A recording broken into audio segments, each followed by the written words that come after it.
it's on. The plastic bag's a bit milky. Time for a new plucky bag. All around.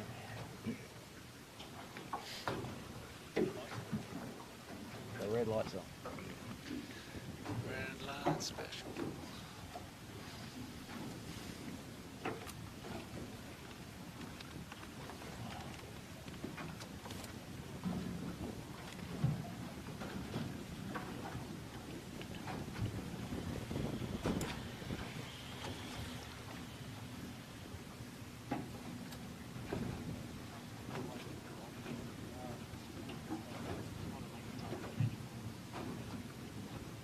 Mark, I think it's a good light. That's good. Breezes picked up a clip. Yeah, just Yeah. one notch.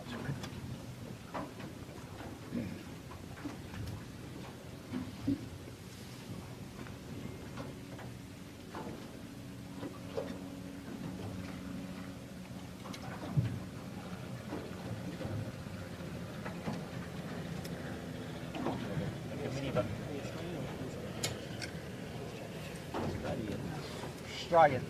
Get the pronunciation correct too, mate. All of Australia, the whole of Australia. Including double done. All of them.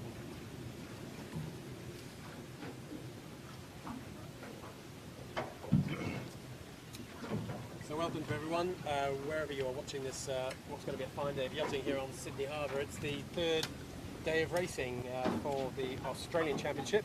Those of you who've been dialing into our broadcast would have seen a couple of weekends ago a very light day where we actually only got one race in. It was one of those 2 race days.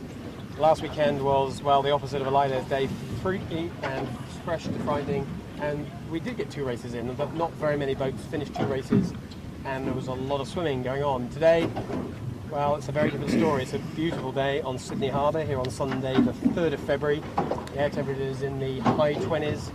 There's about a 15 knots of breeze, very slowly building from our favourite north-easterly direction. 1 race today, full-length race course, much like we'll be doing in the JJ Gilman, which starts, as most of you will know, in about 4 weeks' time. But we're set for a great day of racing. All our boats, or Australian boats, are out on the water. The Kiwis aren't here for another couple of weeks, but we'll talk about them a little bit later.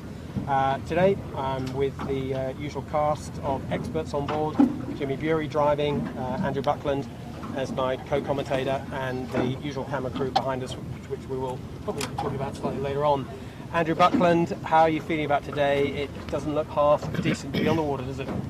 No, it's Sydney Harbour at its absolute best, Mark, I would say. Nice, typical summertime condition, big high pressure cell in the Tasman Sea, cold front, next one coming, in about 48 hours time. So, as you've mentioned, Sydney today, beautiful. Wind just building up through 15, 16. Looks like it's going to be a little more windy than the model said, though, to me. That sounds like a familiar tale we've seen before. So, on the screen, you're seeing the start boat. We're down near the islands, and we're set in a classic northeasterly. No flags up yet, but you can see a little bit of imminent flag action about to happen. We're expecting about a minute or so. We might have 5 minutes go. So keep your watches nearby. Jimmy, today, all the main contenders are out here. I'm going to go straight into the big question. Who's going to win? G'day, Mark. Geez, I think it's going to be one of the 2 boats that are just coming downhill side by side at the moment between Finport and Smeg, and I think Finport having a few weeks off skiing and living the high life on the Finport budget. I'm going to go with the Smeg boys. Yeah, that could happen. Bucko, what's your feeling on where the winner's coming from today? Well, the race is going to get long. The tide's starting to flood just after start time, and the current flow may even be inbound at start time, so it's going to make the beats long. The fastest upwind boat pretty easily here in this condition is Finport, and as Jimmy's alluded, they might be a bit rusty, but I would imagine that they would have enough in the tank to get around and get the job done. And then the slightly fresh stuff, ASCO, have been pretty high performers, haven't they, over the last month or 2, for sure. And the boat that we have always talked about as the fast improver is probably Winning Group. What are your thoughts on those 2, Bucko? Well, the Winning Group, are improving quickly, but they have another crew change. So difficult to see how they could. You know, it doesn't matter how good, and Richard Mason, the new bowman for today, tough to win the race with a guy first trip round this course in the bow, I think. Yeah, he's going to get his arm stretched a bit today, isn't he? Jimmy, what's your thoughts in terms of the ASCO threat? I think the winning group clearly in that group.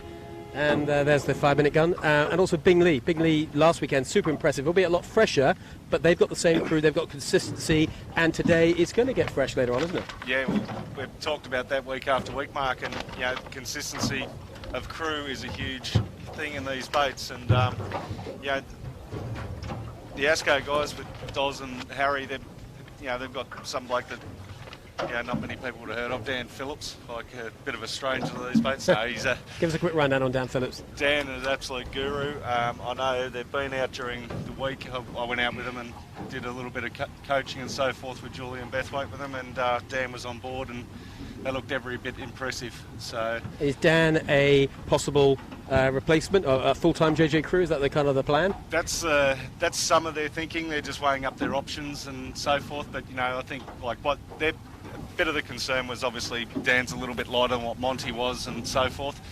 But I think they'll find that the experience that Dan brings to this this sort of racing, especially 18-foot skiffs or skiffs in general, way outweighs the little weight variance that they've got, and like a little bit of brain action brought into that team. He's going to help Doz. Yeah, he's great, isn't he? And in the Super Cup event we did, 8 weeks ago? Yeah. He was actually helming, wasn't he? And he was right up in the mix. Yeah. So he can do any place you like on a boat. So I know the ASCO boys have been trying to make their minds up about crew for JJ. Looks like James Doran has declared his hand a little bit. Looks like it could be Dan Phillips. If you can get him signed up, that's a nice move. The gun we heard about a little less than a minute ago, that was the 4-minute gun. So 3 minutes is coming up. You want to reset your watches in about 15 seconds. And we're going to motor along down to the pin end and have a little a look at this start from a slightly unusual angle. The drone's gone up. I've already heard that. You might have heard that buzzing in the background. So we're pretty much fully ramped today. Lovely day, not as rough as normal. And that tide, Bucko, are we going to get any wind against? There's no wind against tide. No, it's tide coming in. It's a smooth water day. That's my point of it. Beautiful. Yep. Lovely. We might even stay dry, mate. Not a chance. No chance. Not a chance. So we'll get wet. But Is it my driving or is it the harbour? Give me another foot of freeboard and a bigger screen. How's that? Yeah, we'll probably do it. Right, so you're just looking on camera there is the committee boat with a few boats milling around that end, as they often do, but very often this race course. If you haven't watched us this broadcast too frequently, you won't know, but the pin end is usually the favoured place to be. It's quite hard to nail the pin, but if you nail the pin, you go towards Bradley's, which is the first piece of land, and usually attack there. If you can avoid the Bradley's vacuum where the breeze runs out, the early tackers there very often tack onto port and cross the fleet. There we go. We're having a little look at that pin from the great height of the drone. Now we get a decent view of what's going on. And at the moment, of course, there's no boats down here, but they're all going to be setting up reasonably soon, and you can be sure we'll get a couple of boats down here. My personal guess, Bucko, is that winning group will be down here for the pin. We know how much they like it down this end. Yeah, it's funny, isn't it? There's blokes that always start at the pin regardless, more or less, and to some degree they seem to be one of them. But interesting, looking at the lineup, they're all...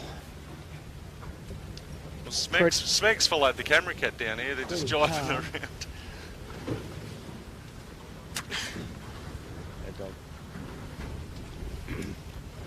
So you can see the whole fleet lined up there, pretty much. Just Smeg going back towards them, the classic port tack approach. We're looking to tack the lure of the fleet if they can do that. It's not too windy. 15 knots still, Buck. Are you happy with that number? Yeah, 15, 16 maybe in the puff, yeah. And just to let us know, what do you suspect we're going to have by the end? Is this a big build or a little gentle one? Nah, gentle.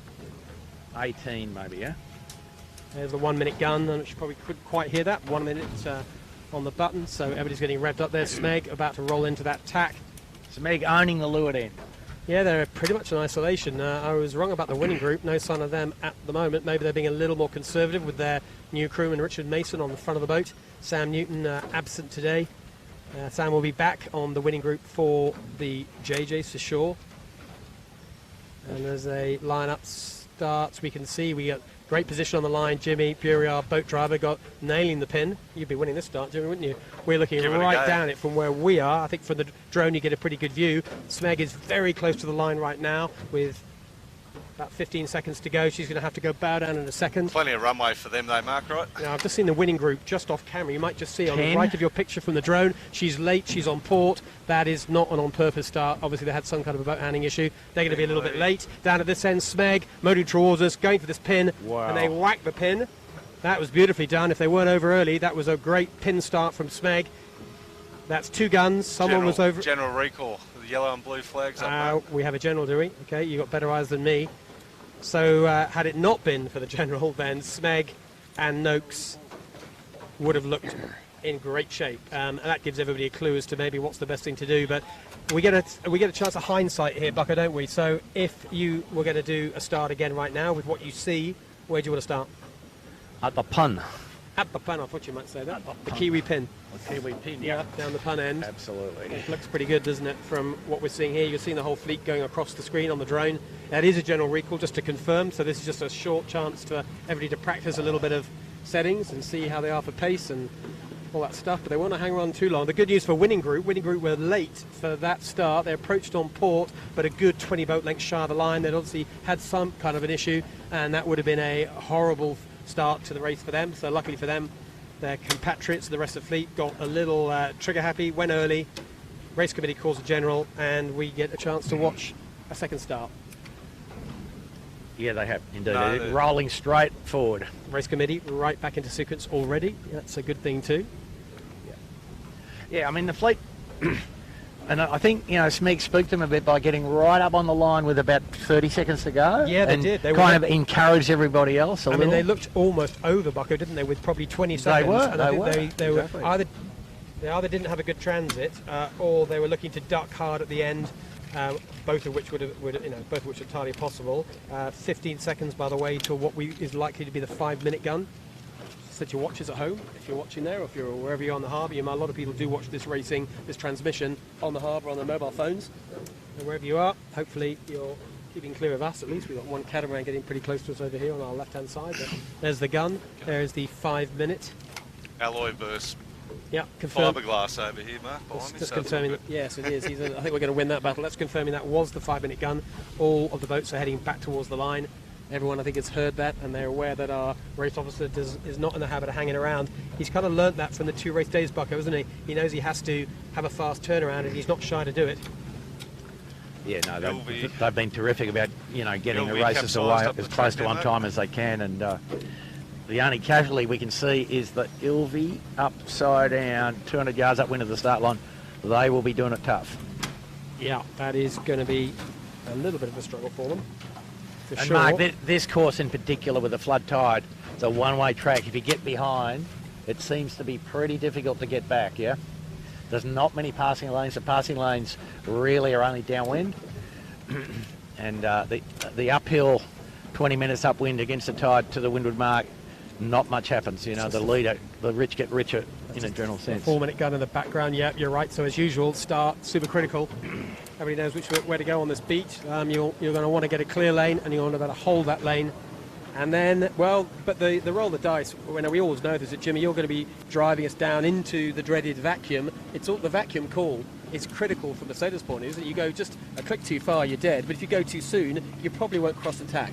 Exactly, but what we noticed before the start, Mark, the breeze was a little bit more in the right. So where that, what we call coffin corner, it'll actually be more extended in there. So the guys will be able to get a lot further in under Bradley's and be able to get that hook or that lift off Bradley's that you're really searching for, and give you that extra couple of boat lengths that you need to be able to make this cross. And if you nail that cross, you're off, you're gone. Well, but if you don't, you're as we've seen, a lot of people have to crash tack, and which isn't always the best option, and that puts them in the capsize. So they capsize, or they don't have someone sitting there on the vang ready to throw the vang to duck these guys. So No, that's right. Well, from the angle, we're going to keep the camera cat down at the pin.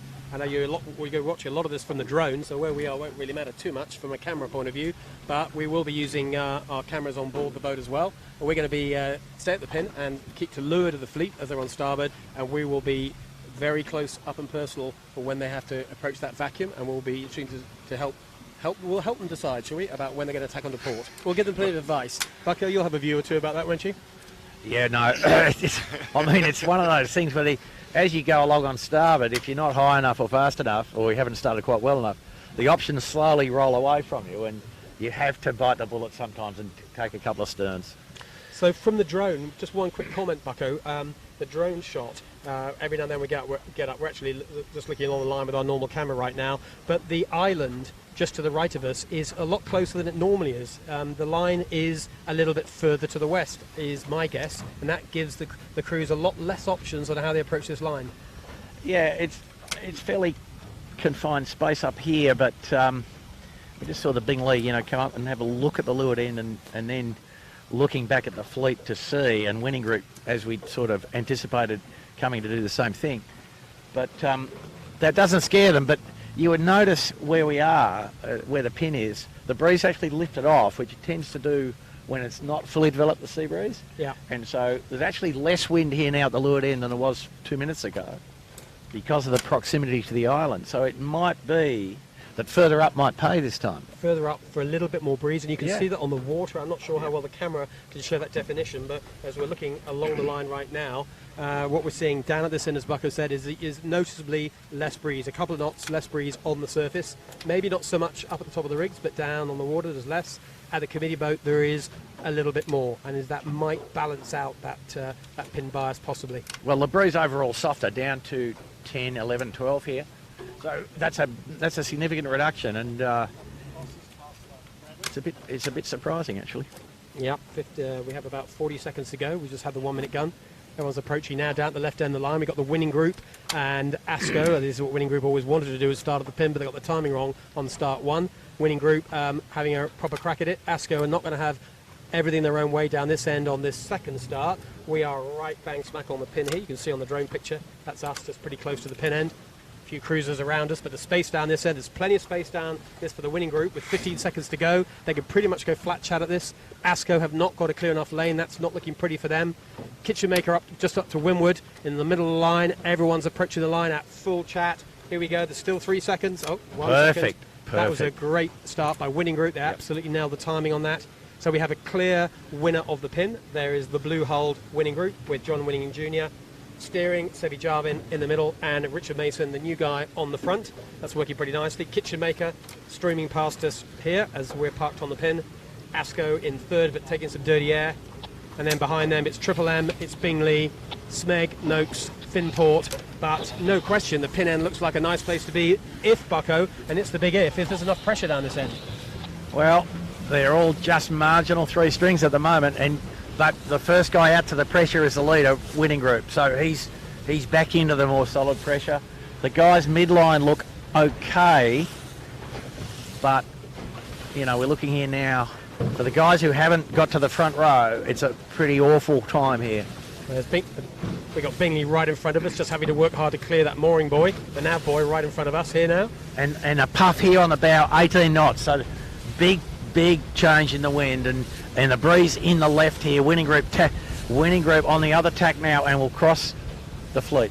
I think, will they tack Triple M? We're about to find out if they do. I think they're just going to cross them, and then they're out and clear. I think that when they got the breeze first, took their chance. That was an increased pressure and a bit of a lefty, I think, Bucko, wasn't it? And it was enough to cross and clear. They've taken the chance. Winning Group leading the race at this early stage. A good 20-degree header, mate. Yeah. The Kitchen Maker goes there. Triple M goes. Kitchen Maker in a bit of bother. Kitchen Maker, some jib problem. Self-tacker not operating. And we're just watching ASCO on camera, getting her tack in as well. They left it maybe a little bit late, but behind them is Bingley. We're watching Bingley now in the middle of the screen. There is Bingley, they go for it as well. A lot more pressure down this end, Bucko, isn't there? Have a look. Shift-wise, has that lefty stayed in? Yep, big bit of catabatic off the headland here. Catabatic's back. The Bradley's head puff, we call it, and it's solid today. Smeg with a bit of a no-look tack here with Noakes just over here, so it's sort of attacking a bear away. No, he's okay. He's okay? Yeah. Just watch Smeg. We've got a great angle on the camera here. Watch Smeg as she tries to cross Finport, the right-hand side of your picture. This is a marginal cross. He's saying, can we cross Finport? Getting a little starboard call. And are they going to stay friends? I think they just about let each other get away with that one. Smeg a marginal cross on Finport. Finport won't be letting Noakes across further, that's for sure. That's the next one on camera. You're about to see Noakes up the left-hand side of your shot.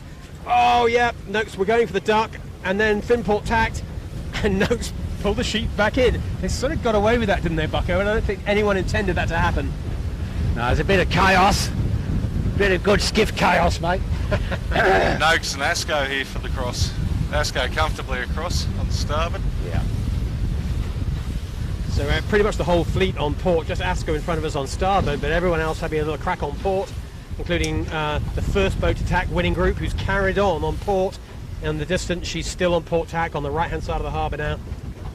And this will be interesting. You'd expect that winning group's been too defensive there. They needed to get back to this left edge, I think, given the dynamics of the wind here. Well, there's breeze all the way in there, Bucko, today. Yep. You know, like Yep.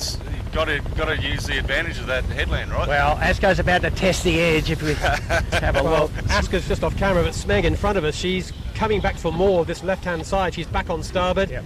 Had a couple of little issues getting herself through the traffic, but I think she's okay. Subject to the cruising boat, I'd say Smeg leads. There you go. Well, so there's a big split on the fleet, isn't there? Asco in no Asco. wind here at all. That's the vacuum. And Asco- somehow Asco- Smeg has avoided the vacuum, but she's got a cruising boat. Smeg gets her tacking into port.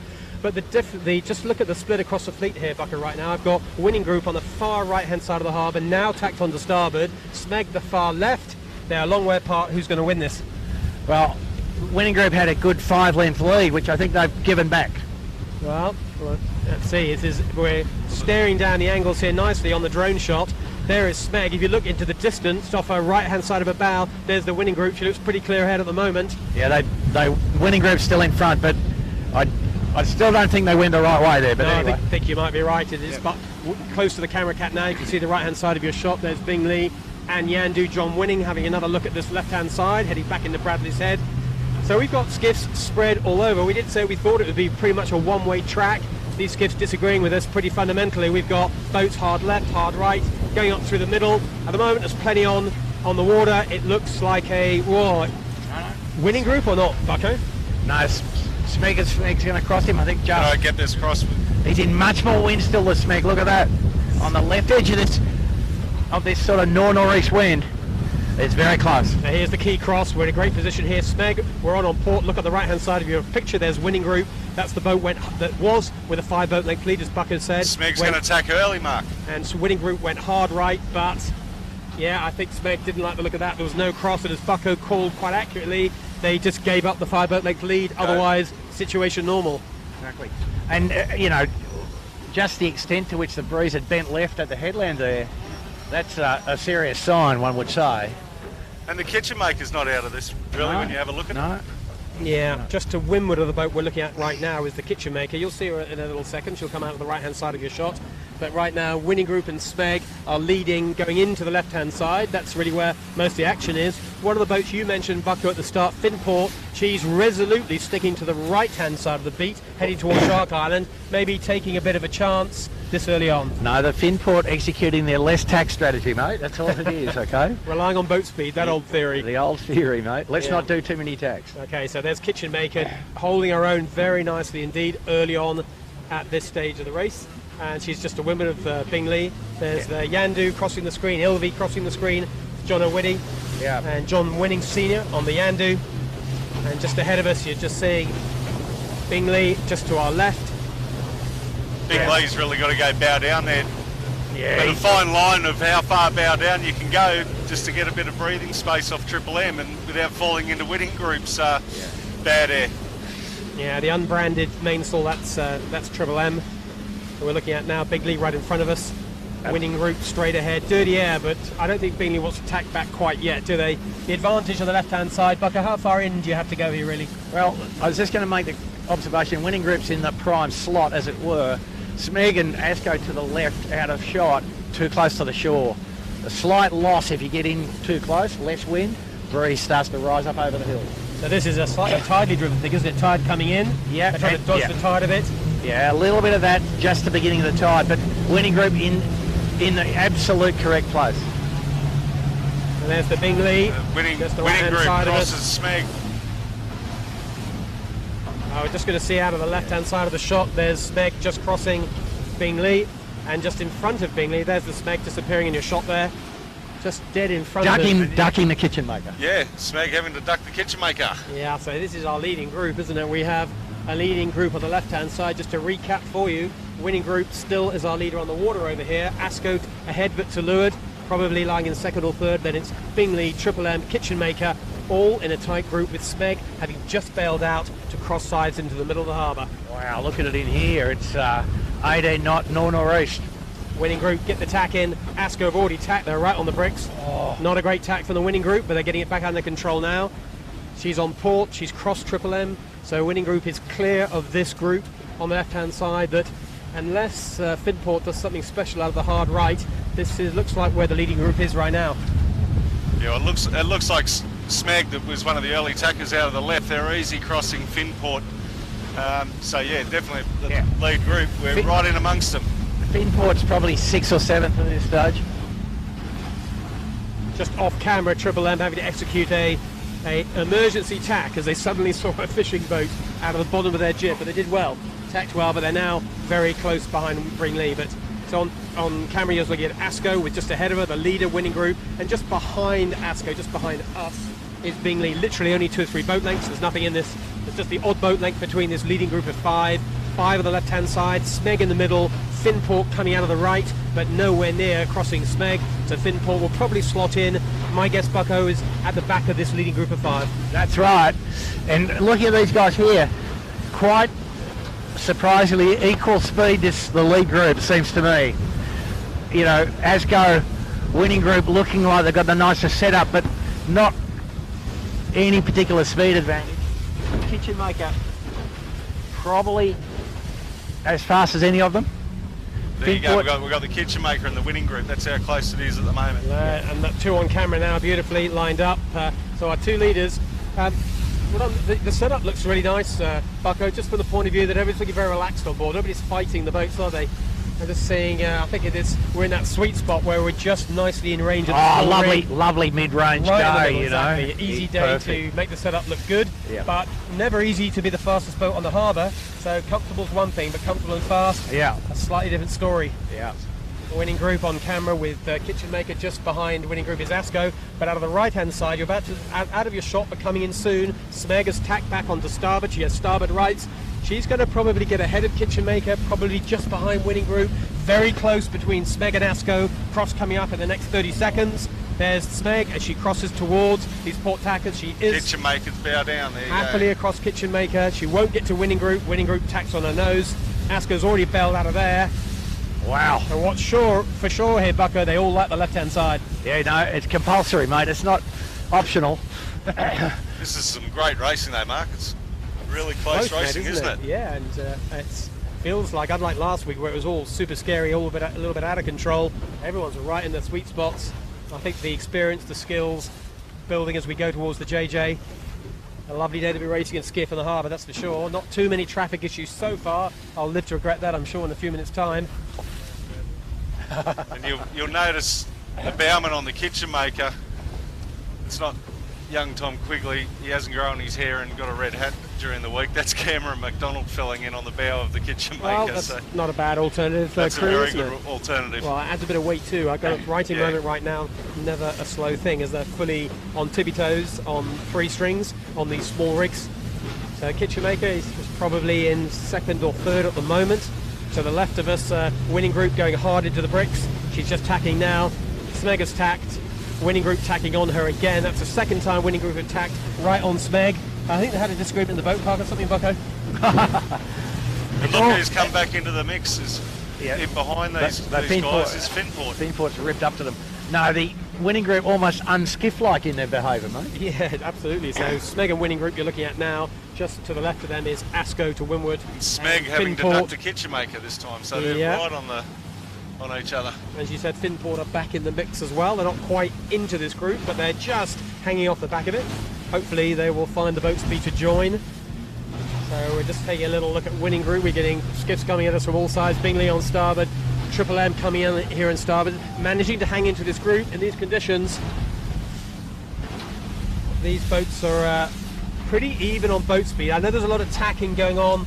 Bucko, Finport possibly a little bit of speed to throw in the group. But who else do you think in this leading group is looking quick? Well, I'll tell you who's the Triple M, which we understand is about to be potentially renamed new sponsor Birkenhead Point Marina, but they're looking fairly convincing, and you know they've had execution issues in the past, but there's certainly nothing wrong with their upwind speed. Well, there's Smeg and Winning Group on the drone shot right now. The Wimmer mark is about another 3 minutes sailing, maybe 4 minutes sailing upwind. There's a little bit more starboard to come, but not a lot. Mostly a port tack beat as we get to the Wimmer mark just off Watson's Bay. And as you'll know from this race course, it's a downwind sail, downwind but going round Shark Island, so reachy kind of downwind and then to the bottom of the course. And that's 1 lap completed. It's a 3-lap classic northeasterly day here on Sydney Harbour. A lot of racing to go, but it's super close at the moment. No one is breaking free, stretching their legs. Winning Group and Smeg, Asco, Kitchen Maker, Bingley, Finport, they're all in it, and at the moment, well, it's anyone's race. Yeah, a bit surprising nobody's gone back to the George's Head, which, you know, has another one of those little left-hand hooks, as Jimmy would call it. And we just saw Michael Coxon on the Smeg looking over his shoulder a little bit anxiously, but the whole fleet on board, which is a bit surprising. Yeah, you're seeing John Winning on Yandu at the bottom of your picture. We've got the whole fleet nicely lined up on the drone shot there. There is the group to windward of him, and there's a bit of windward gauge, Asco and Kitchenmaker and Bingley right up on the left-hand side of the beat looking upwind. They are hoping to, maybe they won't even tack from there. They might even be, maybe not quite ley line, but not far off. Yeah. There's a little bit of tide against, I guess, is not going to help them too much. But Mark, if you look here, less wind in the middle of the course where Winning Group and Smeg are, quite a lot more wind on the left-hand edge where the camera cat is now coming up towards Asco, Kitchenmaker, Bingley, and Triple M. And Triple M might actually be in the top 3-4 here.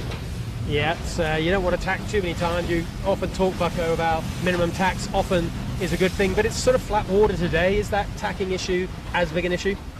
Well, it still costs, but you're right. The water's pretty smooth, so you could afford a few more, but it's still good tack, still 3-4 boat lengths. Yeah, for sure. So we're just having a quick look at the fleet from the full aerial position. You might just see Asco just tack back on the starboard there. That was mostly because she had the dirty air of a cruising catamaran ahead of her. Usual issue, Sydney Harbour, plenty of cruising boats you've got to avoid. Pick your way through them if you can. Sunday's a special day. Wow. Just off subject, I just watched a powerboat go straight over the top of Sound Pigs, which is a reef in the middle of the harbour, and survived it. So yeah. I was waiting for it to go bang, stop really quickly. And that'll be at dead low tide as well, so that was a punchy move. So we're looking at our leaders there. We got Winning Group just crossing the big cruising cat on the left of your shot. So she is still our leader. She's on starboard tack. And Smeg is to the leeward, to the left-hand side and slightly ahead. That big noise is just a fast ferry, nothing to do with our fleet. Just trying to keep some other cruisers out of the way. So Winning Group on starboard tack. Smeg ahead and to leeward. And Asco, that looks like our leader's going to come from those three. We are up at the Wimmer mark right now. You'll see us in a second on the drone. They are about 1.5 to 2 minutes sailing from this top mark for the first time around. And we're going to hang here and get all the action as the leaders come up for the bear away. Are they ley line? Yeah. Bucko, you've been watching this carefully. What do you reckon? Smeg's on the Lola. So you see Winning Group tack in line in front of them, I think, pretty much, yep. So that's going to be the order. Smeg second, Winning Group first, Smeg second, Asco third, or maybe Kitchenmaker getting into the mix, yep. Finport look like they're approaching from the starboard side, on the right-hand side, on starboard tack. But here we are up with the leader at the top mark for the first time. It's Winning Group, held by John Winning Jr., Sevy Jarvid in the middle, Richard Mason on the front. Not bad for a newbie on the front of the boat. He looked pretty slick on that bearway, didn't he? And he gets to the top mark in the first place. He's wondering what all the fuss is about, sailing an 18-foot skiff. It's a piece of cake. Easy. The Smeg rounding second. The Smeg hung on in there nicely, didn't they? They kind of took a slightly tortuous path up the first beat, but it worked out fine for them. Asco right in the mix as well, nothing between these top three. Kitchenmaker, pretty impressive performance. to stay right up with these usual fast 3 boats. Good job by the kitchen maker. There's Bingley, no surprises, coming to a bit of form themselves, right up in the leading group. And then it's Finport, who had a little word with Bingley about that port starboard cross just then, but I'm sure they'll have a beer and talk about that later in the boat park. Here is Finport. Finport in close touch, but for having to duck Bingley, they would have probably been in front of them. But anyway, from a pretty ordinary start, second row start. Yeah, not too bad. Not too so bad. They're probably going to be fast enough, and we'll see how they develop if they can keep it together. They have had a few problems falling over, haven't they, in the breeze just recently. Next around, that was Triple M, the unbranded Triple M. And there's Ilvey going round, and here's Sean Langman on Noakes Boatyard. He's going to be round next. He sort of led the pack after Finport.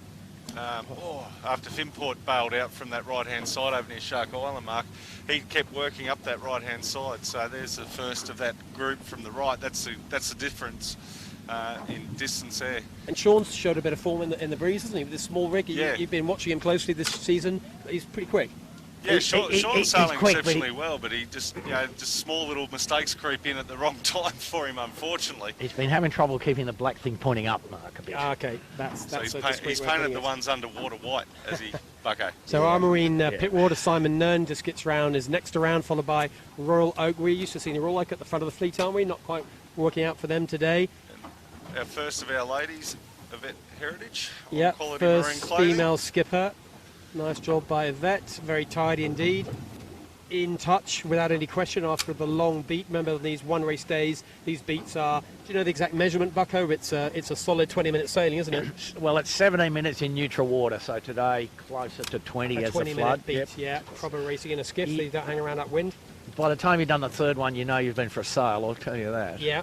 So it's 1 mile, just a fraction over a mile. Rag and Famish, and here's Panasonic. And if you have a look, like on the shot here in the drone that we've got at the moment looking down the harbour, how far over to the right downhill that the skiffs have had to go because of where the breeze is coming from, the angle of the breeze compared to normally, where they could almost just skim Nelson Park and make Shark Island here, Mark. Yeah, that's right. We've got the drone shot showing that really clearly. Yeah, true nor'east up this end of the harbour. And they've got to go around Shark Island, haven't they? So even though they're choosing to go to the right-hand side of the harbour looking downwind early on, they have got to come right the way across to the left. They have to leave Shark Island on their right-hand side, leave it to starboard. So they're all trying to find a ley line from about half a mile out. That's always a slightly risky profession. Well, that's the money shot, mate. Get the first one right and you're gone. Yeah. Viewers at home, Del Zotto is just round the top mark, bringing up the rear.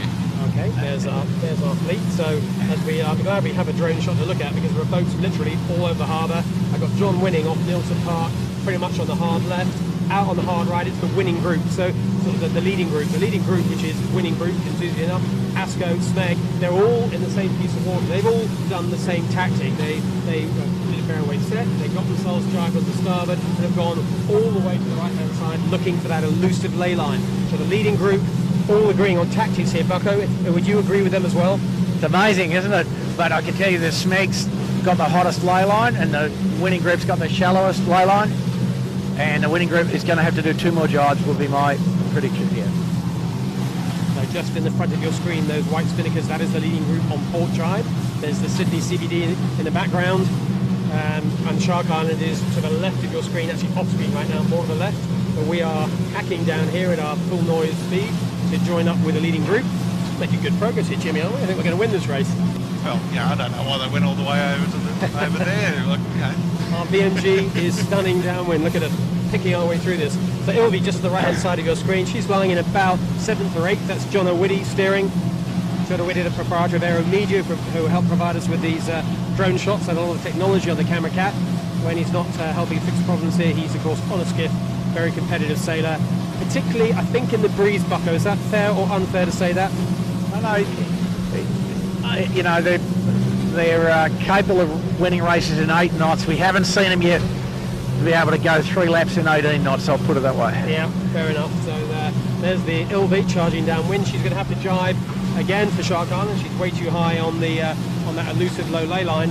As Ilvey just passing across our stern. There's the leading group from the big shot. The Smeg leads. Smeg leads. She's got herself into the low lane. She's to leeward. You can probably just see it on the drone shot. The third boat is slightly hiding, but the left-hand left-hand boat you can see is winning group, but there is another boat to leeward. That is our leader. Yeah, you can see it on the drone shot now. Perfect judgment of the ley line. Yeah, just to the left of the drone shot. We're actually not quite on the leaders here at the moment. The drone shot we want is just to the left, which is where Shark Island is. More to the left is the Shark Island, and then you'll see the leading boats. Here we go. We're getting in on them. We got it on it now.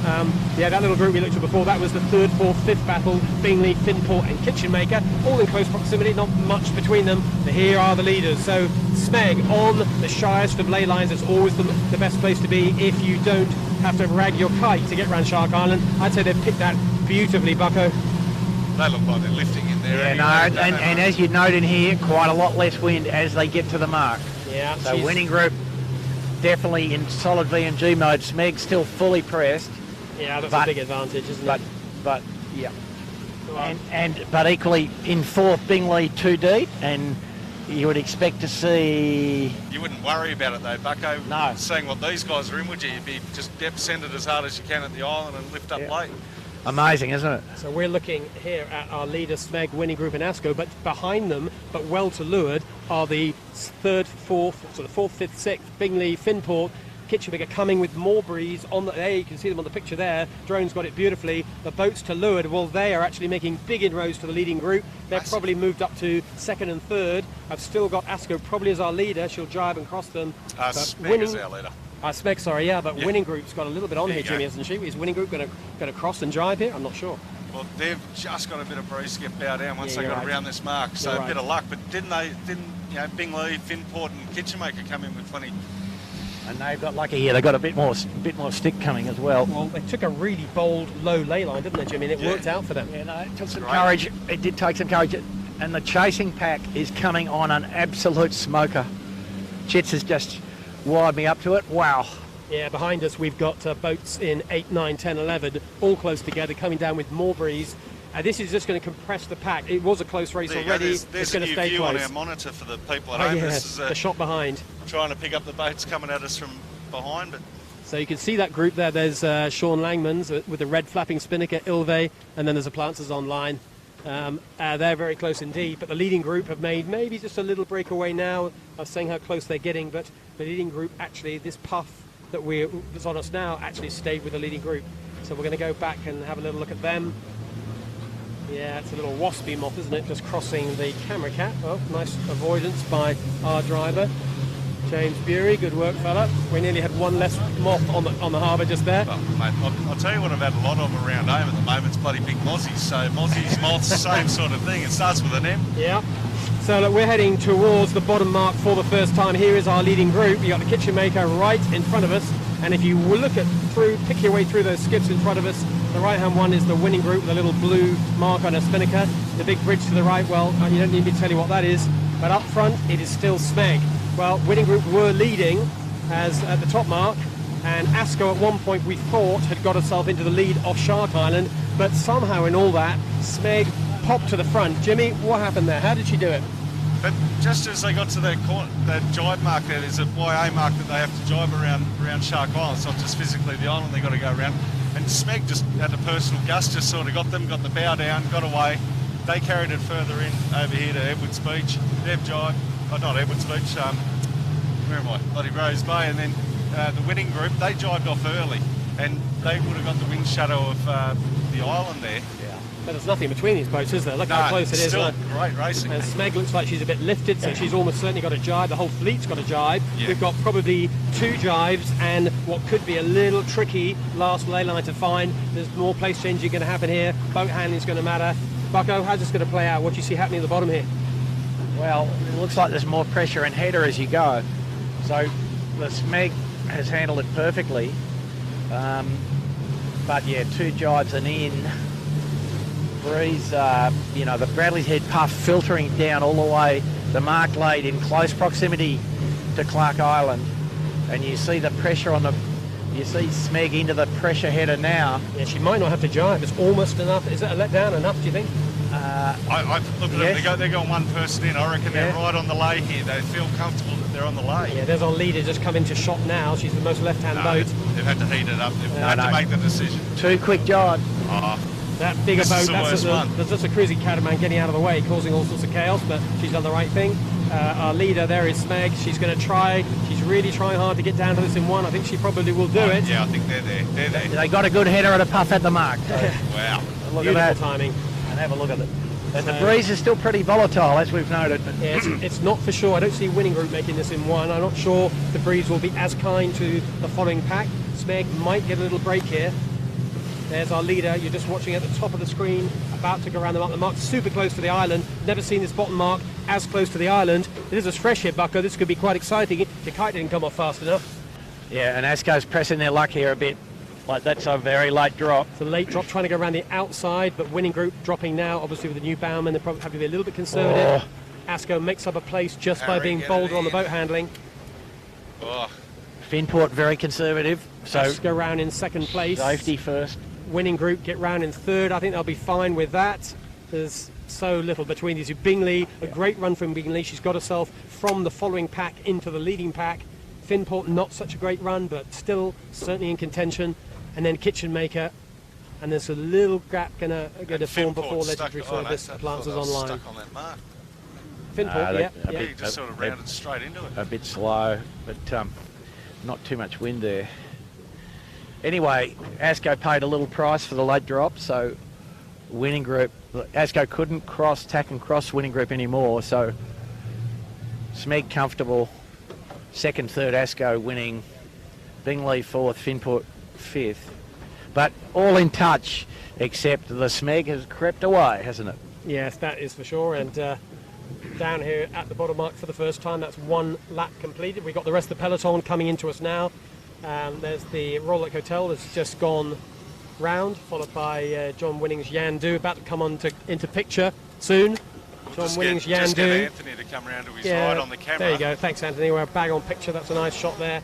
There's John Winning. Just picking up everyone coming into the bottom mark. The semi-branded Triple M. Jimmy, should we call it that? So you're telling me there's a new sponsor about to appear there? Bucko was just saying that. I was okay. very interested to hear that. But If anyone else wants to sponsor that boat, sounds like there's an opportunity. If you moved fast, email the Skiff Club, make them a bid. You never know. You could be branded on. You go branding on that boat by next weekend.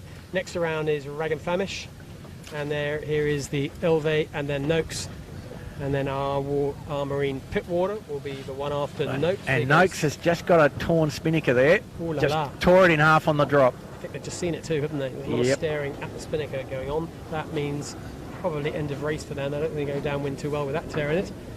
Marine Pitwater come in behind. Sean just seems to have no end of bad luck with it, doesn't he? Like he sails very well. Like everyone knows Sean's a great yachtsman, but great skiff sailor. Yeah, he's been doing it for years and years, but just seems to have no end of bad luck following him. But a dropped a torn spinnaker in 15 knots, Jimmy. Bad luck or bad technique?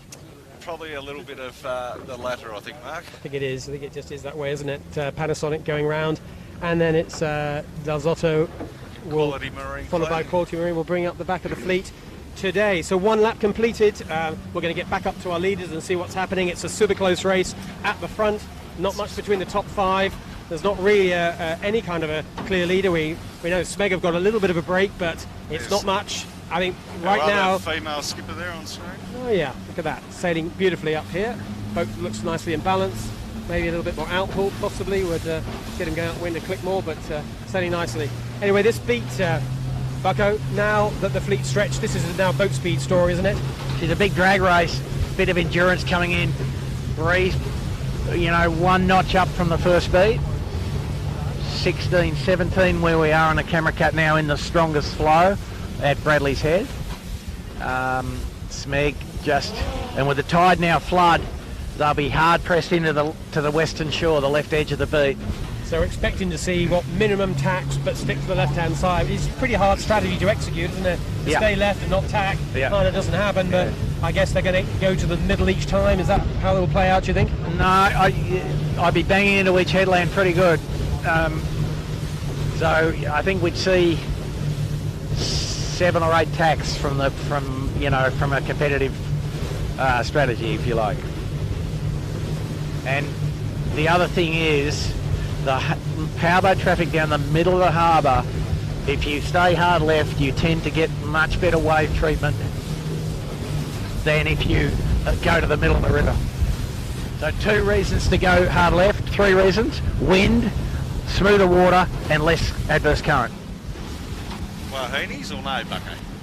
And Wahinis, I don't know about them. We haven't sighted any Wahinis today, Jones. So there's we're looking at winning group and ASCO right now, who are currently in 2nd and 3rd. Just trying to find where Smeg got this. Smeg's over here, right off Bradley's. Smeg's gone hard left, that's why she's not on the drone pitch, she's too far away. But winning group and ASCO pretty close together. Winning group the windward of the 2. Close behind them, well, Bingley is up to windward, looking very competitive. The breeze freshens, Bingley looks quicker and quicker. And the kitchen maker and the plants on line are in that group, but well off to the left-hand side. You can probably see the top of your shot now. There is the Smeg right off the bricks, off Bradley's, and just more into the middle, right in front of the camera cat right now, is the Finport. Finport hoping she's still got that extra click of boat speed that she's shown most of this season, but with crew changes and time off and all sorts of stuff, it doesn't always come back immediately, Bucko. There's a advantage. But they're looking like they're in the hunt. You know, they've stayed in touch with Bingley. They've done 2 more tacks at the start of this beat. And I think they've closed up to the winning group a little as well. Well, we'll see that soon. We can see Bingley clear cross. She's on starboard anyway, but a clear cross by about half a boat length, maybe slightly more. And the next one we're going to see on Finport is how does Finport go with the winning group. Winning group just out of the right-hand side of your picture, just about to appear. This looks like a pretty close one. Yeah. So either Finport's going well, or the left-hand side is advantage. The left-hand side is advantaged. But is it both? Is it both? Is it Finport quick? Finport's just looking for attack here. Yep. Yeah, Jimmy calling that exactly right. So you've just seen the winning group on the right-hand side. Finport would not have crossed winning group, and they want the left-hand side anyway, don't they? So easy decision for them to tack. And out on the left-hand side, our leader Smeg. Maybe it's made a little bit of a gain out on the hard left. You're going to see Smeg coming out of your picture on the left-hand side in about 2 or 3 seconds. There she is now. There's your leader in the distance on port tack, crossing ahead of the winning group, who's currently in 2nd position. And then there's very little between Bingley and Finport on the left-hand side, and ASCO and Kitchenmaker on the right-hand side. But I think they'll all come together on the left here, Bucko, won't they? In maybe a few minutes' time. That's when we'll get a real sense of where we're at. Yeah, they'll end up lined up on the port edge, on port tack on the port edge, very much in a line. And I've got to say, the Smeg has stretched pretty handily there, out to a 40. I'd say 35, 40-second loop. And they look comfortable, right, Bucko? Yeah, absolutely. Now, I don't think he's doing the right thing going to the east as we speak, but he is also endorsing with the flow, the current probably not very strong yet, but the less tack still. That's Smeg in the middle of your picture, so she's our leader on port tack, just tacking now, back onto starboard. So Smeg coming back to join this group on the left-hand side, and the group on the left-hand side, well, it's still the same winning group. Finport and Bingley. Finport just crossed ahead of Bingley, so they've just switched positions from the last cross, but nothing more than a boat length between the two of them, so nothing material. Yes, well, Mark, it is material because Finport's now going to the header, and we would expect Bingley to lose as they go further right. So the old story, more pressure in here. You'd note the water is particularly smooth. And up, as I mentioned, inside the powerboat traffic does tend to be favoured here. So there's your leader, Smeg, at the bottom of your picture in the distance. Not too much distance, that's the winning group. And Finport, and you can see the camera cap, that's us too in the distance, just sat alongside Finport. There is the leading 3. And out to the right-hand side, well, it was ASCO, but she's back to the middle now. Bingley going out to the middle as well. All these boats converging on the left-hand side of the beat. We're approaching halfway up this beat for the 2nd time. Remember, this is a 3-lap race. The next downwind is just a straight downwind to the bottom. No diversion at Shark Island, just go straight to the bottom. Finport just setting up to tack. Yeah. And that was a better tack. The last tack they made, they didn't ease the jib enough, and the jib got stuck, and they were a little bit hove to for a second. And winning group next to tack, Bucko, give us your analysis of this tack. It's probably going to happen in about the next 30 seconds or so. No, he'll probably go all the way to the bricks here. New man on the front. Yes. But he's enjoying the smooth water and a nice heading puff on the bow for him. Well, that's nice. Here they go. Here they go. Gibby's not very big. Too much heel, but not too bad. Not too bad. It went in with quite a little bit more heel maybe than ideal as well. Yes. Came out of it in pretty good shape. Not much wrong. That's a good 7 out of 10 for that tack. And off camera there, Mark, while you guys were watching that, ASCO just crossed Finport, and it was only Finport had to do a small duck there. Oh, interesting. Well, you're going to see ASCO on your picture, on the right-hand side of your picture now. That's what Jimmy was just talking about. So ASCO just across Finport, So those boats are really head-to-head, but Finport made a little gain on Bing Lee. You can see out in the middle of your picture there. That's more like a 2 to 3 boat length lead, Bucko, bit by bit. Finport stretching out of Bing Lee. He's jumped him a bit there easily. Yeah. And have a look at this, guys. Asco on our screen, Smeg directly upwind of the camera boat. Yeah. But the Smeg in some beautiful left-handed air and perfectly smooth water. So I'm fancying them to lead at the windward mark by further, actually. Smeg just tacked just on the drone shot there. Right in front of us right now, we're now going to watch Asco tacking. She's right in close to the edge of the harbour. Nice flat water-ish. Well, a bit of swell from a passing cruiser. I think James Doran actually did that rather well. That was tough, as you like. Dan Phillips in the middle, new guy. And a new old guy, mate. A new old guy, but that was... Really new guy to skiffs. We were saying flat water, Bucko, but actually that wasn't flat water at all, was it? There was a lot. Well, it's flat-ish. Flat-ish, you know. Ish. Very ish. Asco pushing their luck here on... Port starboard and Asco. Bing Lee. Lee had to do a duck. Big bow down on Big Lee. Mika sold that one pretty hard, but why not? If he had a jury there, he would have definitely got a penalty on that one, a proper fair away. Yeah. Asco getting pushing their luck, as you said. Probably won't be doing that in a JJ, will you?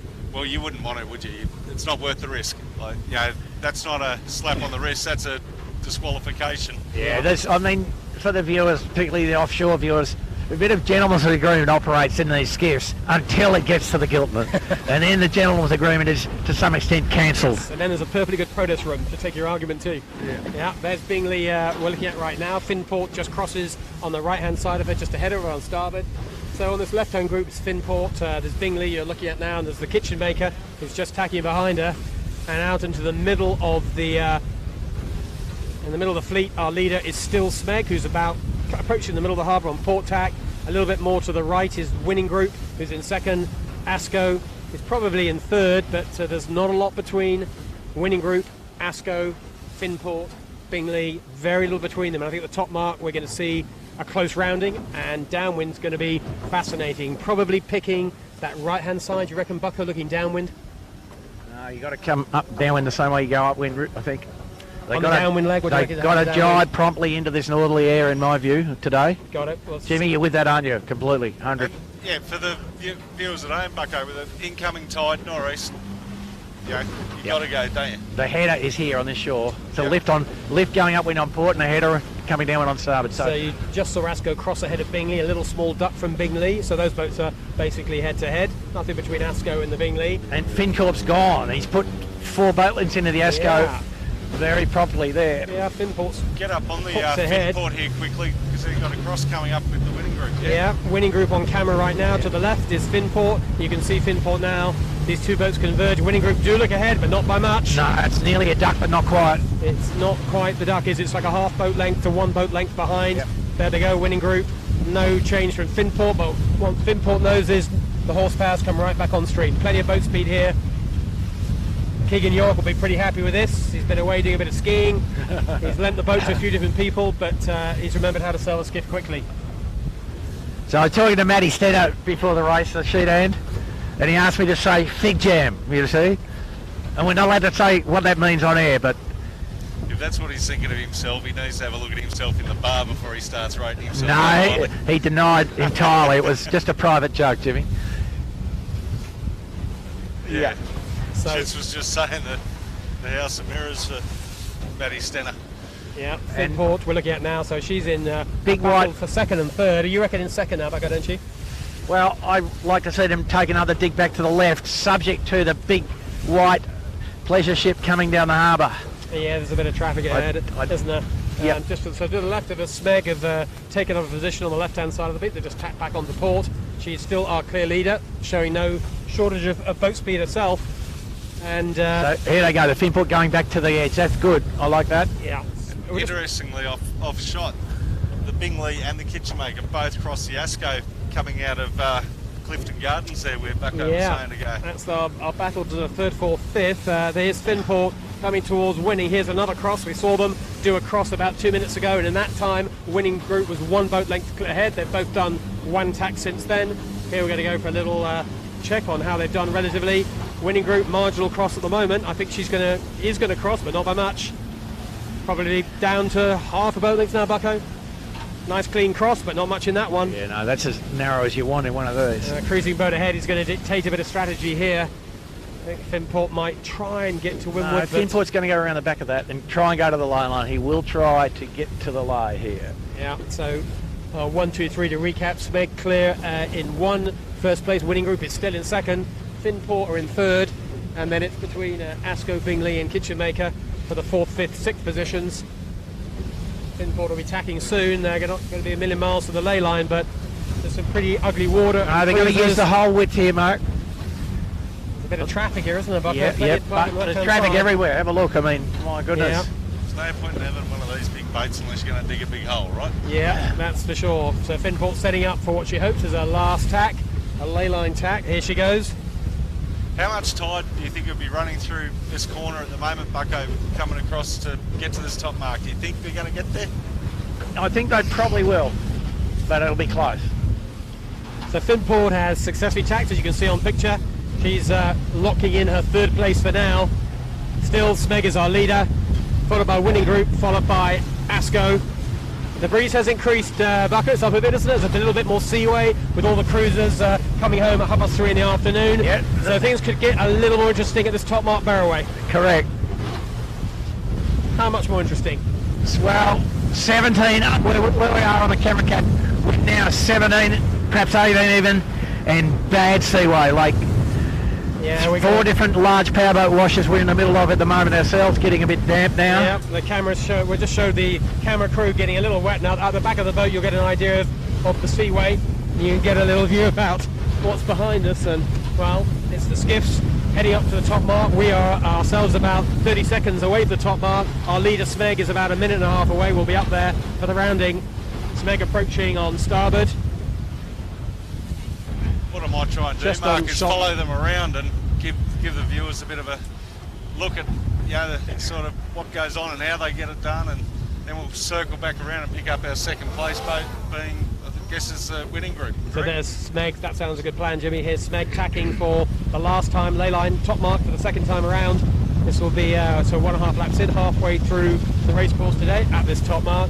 We're going to stay up close and personal with Smeg, try and get as into the boat as we can. And Mark, you might have seen it. We did capture some good footage last week of the Smeg eating it on the barrelway, as we call it. Yeah. Hopefully that curse doesn't return. No. Hoping to avoid that. So But there is a bit of wind. First round is And Smeg. he's narrow Here she squeeze. goes.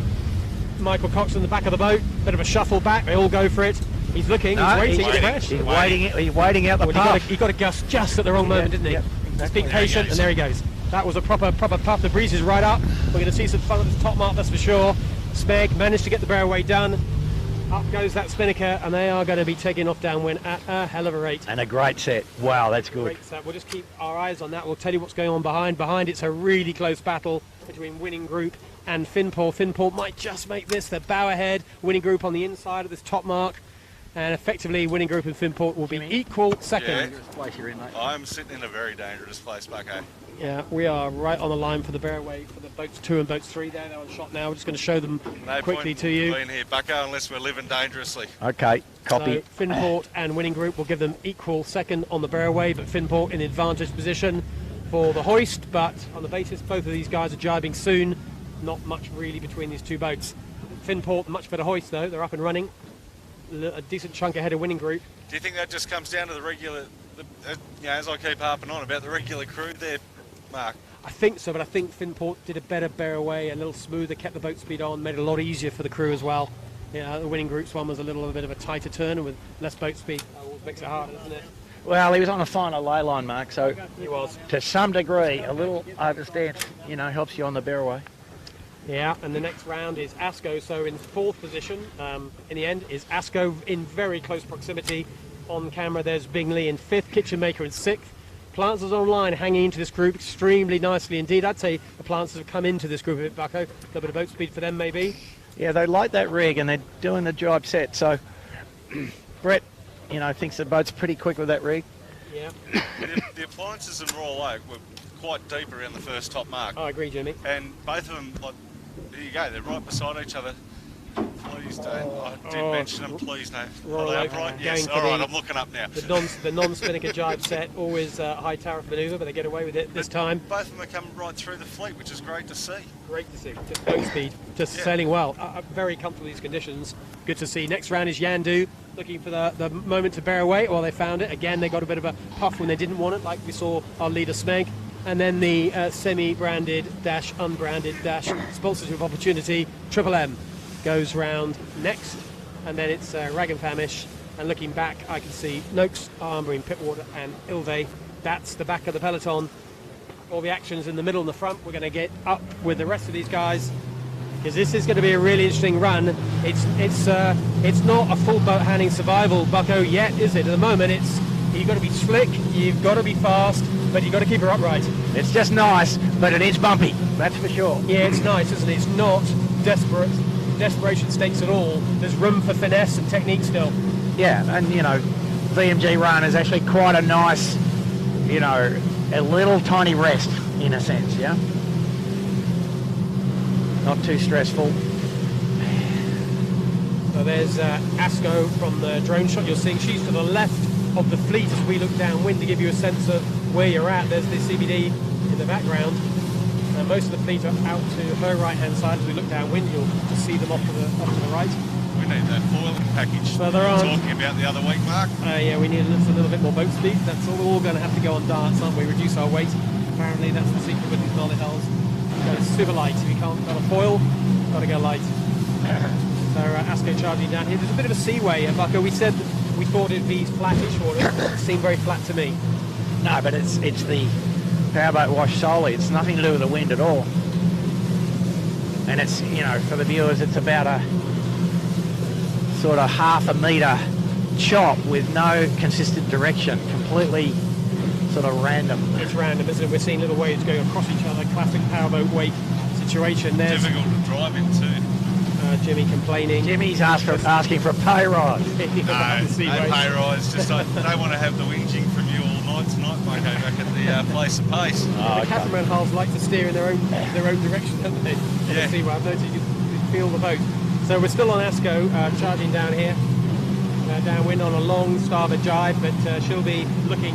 Maybe are they going to try a one jibe strategy down here, Bucker? Can you do a one jibe strategy in this?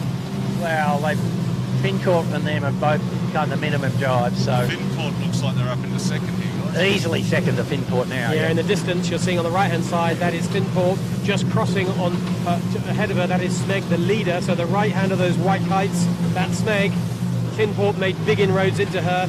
Off to the right hand side, you can't quite see further to the right, there's the winning group. So it's currently Smeg in first.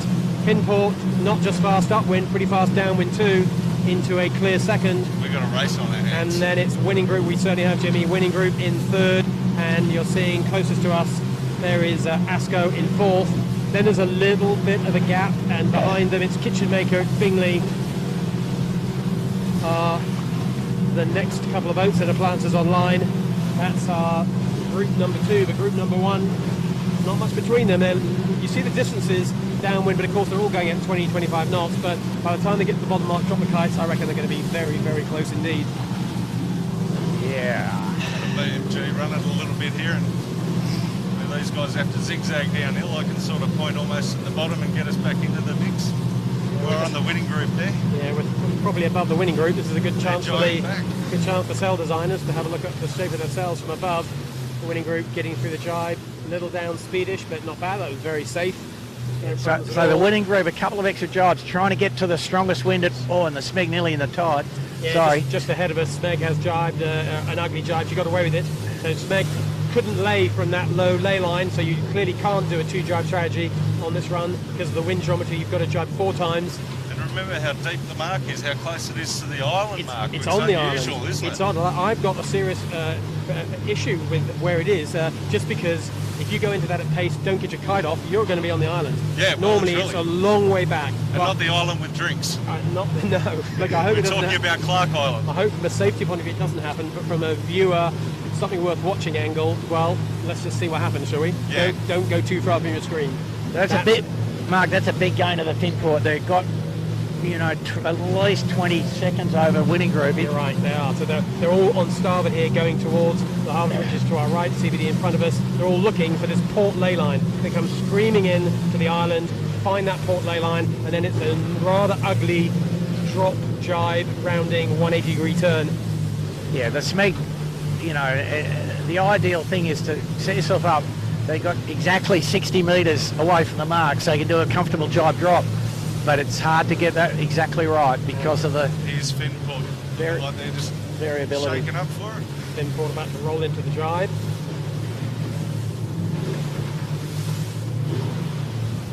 That's A-grade jibing. So Smeg here. we're just watching our leader, Smeg, approaching the bottom mark for the second time.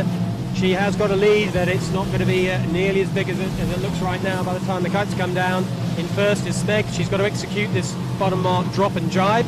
She's approaching, well, Bucko said 60 metres is the perfect distance. That looks more like 160 metres, so she'll have time to, jibe and sail a bit. Have to do a completed jibe, and then yeah, that makes it drop a bit more difficult. Finport is behind her on second, a very similar ley line, but not a lot of change going to happen there. And then behind Finport, it is winning group, and then it's Asco, and then it's Bingley. That is your top five.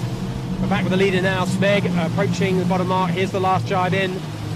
Cleanly done. They've got a little bit of sailing to do before they can drop the spinnaker. And Would have been a perfect ley line for where the bottom mark normally is, Mark.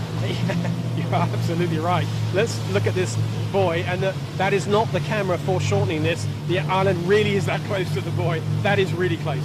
Anyway, neat and tidy from Coco and his team on the Smeg. Nice job, very conservative, but why wouldn't you? And he will get around this with a probably 30-second lead or so. Maybe Bucko can put a watch on this one.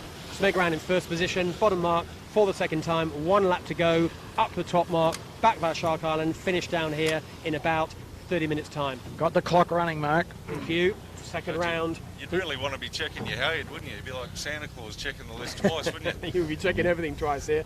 And Incredibly Finport close. approaches the bottom mark for the second time. And a seeing the Smeg conservative sailing job up. also on the Finport. So. Yeah, we just saw Smeg off camera there, just upwind. There's Finport. You just watch her going around the bottom mark there off the camera. There she goes, a little ugly, but they'll be fine. 25 seconds. 25-second delta. That is. Look how far away winning groups dropped their spinnaker there. Obviously got that panic about the island like we do. Yeah, I don't blame them. I don't blame them. So winning group will be third around. They've dropped the kite a solid 50-60 metres away. That is conservative, but I don't think that was actually such a bad plan after all. They'll be neat and tidy. They need to be in a high lane out of this because nobody wants to attack early. The winning group go around in third position, get into that high lane ladder. Spinnaker's not really tidying away yet, so they've got a bit more work to do. There's a crewman underneath all that. That's new crewman issue. Richard Mason learning the hard way that as you get tireder, as Bucko tells us, by lap 3, everything is at least twice as hard to do. The championship lap, mate. Here we go. Here we go. This is the one that lactic matters. word you tried to use before, Bucko? Yes. Mr. Lactic. So third round was winning group. Fourth round, Asco absolutely in touch. Asco is still a full contender in this race. Any of those top 4 can win. Arguably, any of the top 5, Bingley, not out of this either. Bingley's next round. So what's that, about a minute and a bit since the leader, Bucko? Yeah, that's coming up to 1:30. 1:30, so the top 5 within 1:30. Certainly the top 4 And have all Brady got a Van crack at this. Munster on the appliances taking over the kitchen maker. Remember they came around right on with the Royal Oak Double Bay. Yeah, Brett's had a good day, hasn't he? Yeah. He's coming into the group. He's gaining all the time, sailing really nicely. Nice job. Watching him eat some apples and bananas, he'll tell you differently. It'll be the Before fruit. having a bit of a chat to him, and he said that he'd love for it to get onto this rig. He hasn't had much time on his big rig. He was telling me he's only used the big rig twice since getting the new big rig on that boat. So in 7th round was Kitchen Maker. 8th round is going to be the Royal Oak. Well, no, actually John winning on Yandu. I think you can see them clearly on the camera there. There's Yandu. She's the inside boat. She drops her kite. And at the same time goes Royal Oak. Yandu will have inside rights. If she can do a neat rounding, it'll be Yandu followed by Royal Oak. Then Aragon Famish and then Triple M. The burgers away on the Yandu, so they got young bloke Rory Hunter on up the bow. Nice boat handling actually. Did a really nice drop. Really nice rounding by Yandu. And Royal Oak, and there's the Rag and Triple M, all very close. Realistically, they're not going to get to the front, but sailing pretty well. a nice tryout for the JJ. This is the classic JJ course. We do have a couple of days where we're going to do 2 race days for the JJ, so a much shorter version of this course. It's the northeasterly direction, which it so often is this time of the year. But we've got the majority of the regatta is doing this long course, probably this direction. Well, I hope. There you go, we're right in the back of the kitchen maker. So Cam McDonald filling in and about today on the kitchen maker with Jordan Gertis and Lachlan Doyle, the back half of the boat. The same. And Lachlan Doyle and as we said, Bucko, before, it still looks like they're right bang slap in the middle of the range of this rig. All looks pretty comfortable. Plenty of ability to go up or down range from where they are now. Brett looks in control. A bit spiky right now, just a little spike off Bradley's head here. Look at that, wow. And Brett does not look in control anymore, mate. How about that? Interesting. And Yep. it's the The minute. kitchen maker's seen the appliances online of that and go, let's get out of here. Yeah, that was good, fast, cool. They saw they could feel the gust, see the gust. They didn't wait for it to fully form as a lefty. They just gone early and taken it. The kitchen maker smoothly away. Appliances online. You're just looking at now a little Brett Van Munster there. It took a little bit more getting out of that corner, but he's high in the left. It's a left shift. He's got pressure. This is all good stuff. So Brett Van Munster having a good day today as well. Behind us is Yandu. Yeah, I mean, And the Royal Oak Hotel. the appliances online got jammed in the peloton on the first beat, and as I said, it's hard to catch up in this track. Yeah, very hard indeed. It's a drag race, but clearly he's quick enough. We'll just get Anthony to come round to his left on the camera. Anthony's There we filling go. in for Pat today. There is the boats we're just talking about. So there's appliances online, is right bang slap in the middle of your picture. And just ahead and to leeward is really is the back of the leading group. Really, there's not a lot in this. There's Asker, you can just see in the distance. She's just tacked onto starboard tack. The winning group is alongside her, so is Bing Lee. That's the battle for 2, 3, 4, 5. Sorry, 3, 4, 5. The first and second are still Smeg, followed by Finport, who've stretched just a tiny bit away from this rest of this group. And they're all heading over to the left-hand side of the beat. And I think when they get up there, Bucko will have a proper chance to see really where they've got to. And it really looks like Smeg, maybe, is she extending or is it just the angle? She's certainly sailing pretty well. We'll get up there and have a look. Yeah, at no, that. I mean, you'd expect that Finport on this beat would halve their deficit. Well, they sail completely differently, right, Bucko? Like Finport likes that higher groove. Smeg likes to foot off a little bit and just put the guns on and go, don't they? Yep, no, two completely different setups. And whereas last week we saw Finport come into the winning group particularly, I'm not sure how much inroad she actually made into Smeg a bit, but not as much as into the winning group. I think he's put a minute into the winning group in one lap essentially. Yeah. Well, Less than a I lap. just wonder if this slightly fresher stuff, it starts to fall into Smeg's sweet spot. And maybe Finport's got a little bit harder work to do to actually get right into Smeg. No, I mean, they'd be enjoying it as the water smooths out a bit more now. Yeah. You see, as the power boats have now mostly gone, the water's a little smoother now than it was.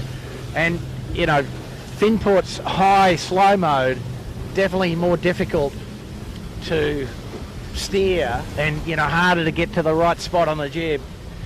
Smeg a little easier because a bit more twist, a bit wider groove. So, you know, there's patches of water now which are completely smooth. And we're just watching Smeg trucking along here, looking super comfortable. Very experienced crew here, Jimmy, on the Smeg, isn't it? If the JJ turns out to be windy, rough and tricky, Smeg is going to be right in it. Well, definitely one of the good Aussie boats for that. You know, the Kiwis, as you know, sailing over their markets, they'll be coming ready for the windy one. So, yeah, but Smeg's definitely like, you know, if you wanted to go sailing with great boat handlers, that's the boat you want to go on, is the Smeg, from, you know, especially windy weather. Just noticing Noakes of, obviously their day was terminal with that spinnaker issue. They've pulled out of the actual racing, but they're using this chance to, I guess, tune up against Smeg. Just there to the port, there to the left of the screen at the moment, off screen. Yeah, it's just off screen at the moment, but we've got another boat just ahead of us, which is Noakes. We saw them have that torn spinnaker about a lap and a bit ago, and clearly that made them really uncompetitive downwind, so they're just getting a little bit of boat tuning practice in. Anyway, back to Smeg. Smeg is now tacked. That's her, and she is still remains our leader. She's going back towards Finport, so we'll get a much better idea when the two cross. Finport is in the hard right of this beach. She's tacked on to starboard. Smeg the opposite, on the hard left, on port. And these two are heading towards each other. They'll come together. We'll get a really good sense of where the delta is. Plenty of rough water, which we're just popping into now. Smeg got herself through that. Still a few cruisers returning home on a Sunday afternoon, keeping these skiff crews on their toes. Well, early days at the moment. You can see on the camera yourself at the right of your picture, you can just see Finport. It all depends on the shift. Smeg every now and then goes a little lefty bow up. She looks well clear, and then all of a sudden Finport does the same. It looks very different indeed. So there's Finport just to the right of your shot. Smeg on the left. You can see Michael Coxon looking under there a lot. He's a pretty interested observer. If he can't cross, he'll be tacking and coming back, Bucko, isn't he? But I think at the moment it looks to me like he's maybe got 3 to 4 boat lengths clear. Yeah, I think he's got about a 5-length lead, but he'd be well aware that the Finport has got a speed advantage.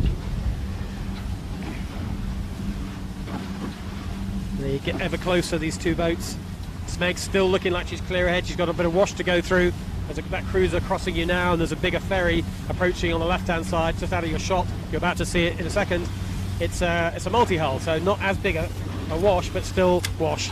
And that's enough for Coco. He bails out. And that Manly fast ferry went between the Smeg and the Finport there. Big advantage, Jimmy, for Finport there. Yeah, big time. But yeah, obviously one extra tack for the Smeg boys, but 2 extra tacks will end up being. Yeah, no, it might cost them a bit here because they're under the point, and whereas I think Finport might lay in above the point, which is a place that you do want to get to. We'd say the current now might be getting towards 3/4 of a knot in the deeper bits of water here. Yeah, it makes a difference, doesn't it? So I think we covered that on camera reasonably well. Just to recap what happened just there, the two boats, the two leaders were coming at each other, one on port, one on starboard, and then a large ferry literally went between them. It forced Smeg to tack. She would have crossed clear ahead, but with the ferry, Coco couldn't risk crossing another lot of wash and going through the vacuum of the boat, so he tacked this side. But Finport didn't have to do that. So at minimum, Finport's gained a couple of tacks, and quite possibly she's gained a bit more than that. Finport we're looking at right now on camera, looks like she's not going to quite get to Smeg, but depends on the tack. Smeg about to tack, she's on the bricks now, it all comes down to this tack.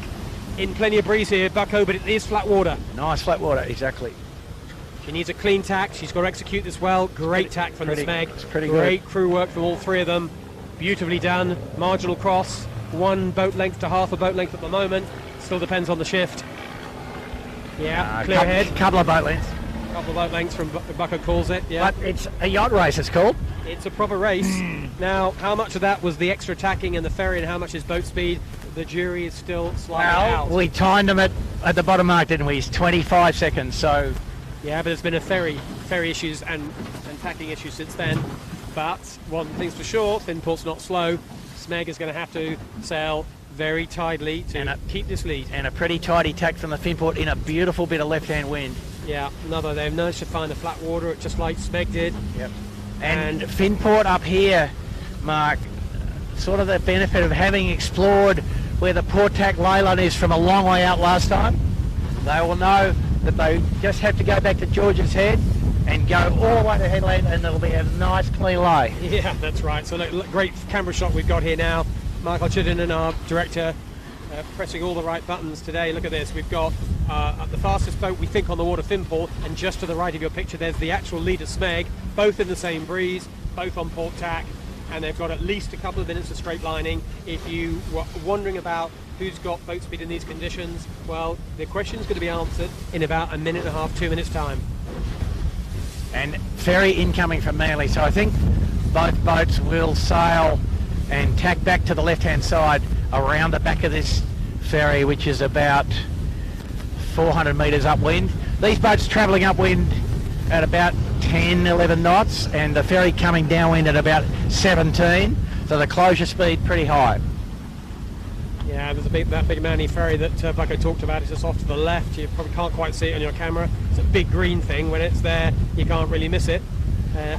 just off the left-hand side, but it looks like our boat's going to cross clear ahead of it, which is good. We've already had a ferry getting involved in this race in these 4 or 5 minutes ago. You saw it on camera. We don't really want the ferries having a deciding say in this. We want to see who wins. This is a very fair fight. It's a tough fight. Probably the 2 fastest skiffs on the harbour right now in a very clean fist fight. Yep, and as I mean, we did suggest before the start that these are the 2 best boats in this wind speed.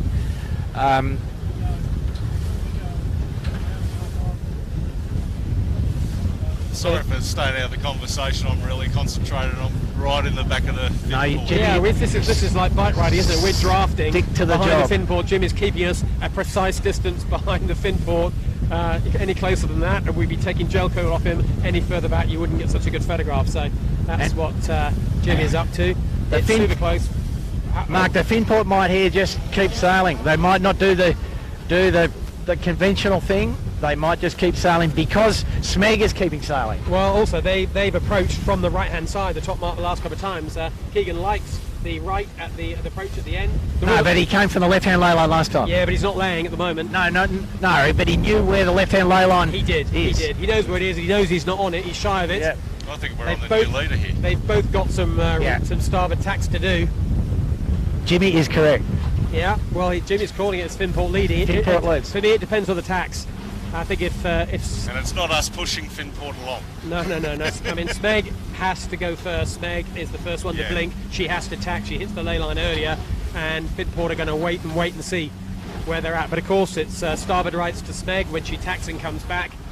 So interesting tactical decision for Finport to make here. I think probably the right answer here, Bucko, is just keep it close, isn't it? Neither boat wants to make a mistake here to mean that they're out of it at the top mark. We want to keep it nice and close. With the top mark about a minute and a half sailing away. Remember the top mark for last time approaching. We've just got one downwind to go, Bar Shark Island, and then we're going to head down and finish.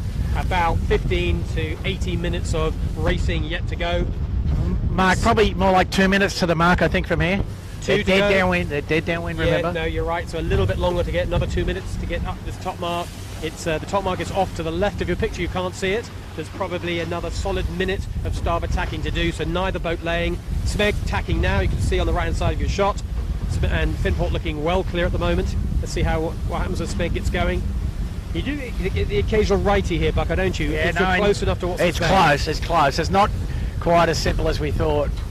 I'll just drop back just a little, just in case the Finport does tack here. So here we are, port starboard appearing here. No, the Smeg's across. Smeg's clear across.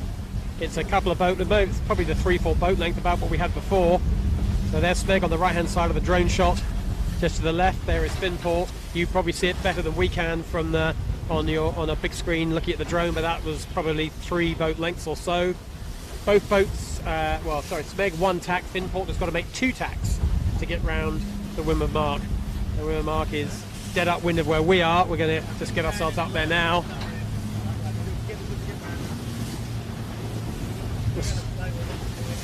We're just watching Finport tacking now. She's not on the starboard lay, so she's going to come back on starboard and still have a little room for a little short port hand at the end. Your leader at the top of the picture, there's Smeg. Second place, directly behind her, there is Finport. And just keeping you up to date what's happening behind us, it's same positions. We've got ASCO and we've got Winning Group who are up on the port lay line. They're going to be in 3rd and 4th. And then Appliances Online and Bingley keeping both of those boats honest. Anyway, back to the battle for the leader. 1-2, it's Smeg on port. She needs to get across Finport here. If she doesn't get across, it's going to get ugly. But she just about makes it. A boat length and a half clear. That was close enough for Michael Coxon. And now Finport have got to execute something neat and tidy here. They've got to stay in touch with Smeg. Smeg does the bear away, full noise, great bear away from Smeg. No issues with the gust like last time. Smeg clear away in first. Looks like a nice hoist. Pretty solid bit of wind. The pressure's on here, Bucko, isn't it? They've got to execute. They got a lot of wind. Delaying the bear away. They got the gust that Smeg didn't get, and wisely just delaying it a couple of seconds. In the end, Finport, nice job, nice execution too.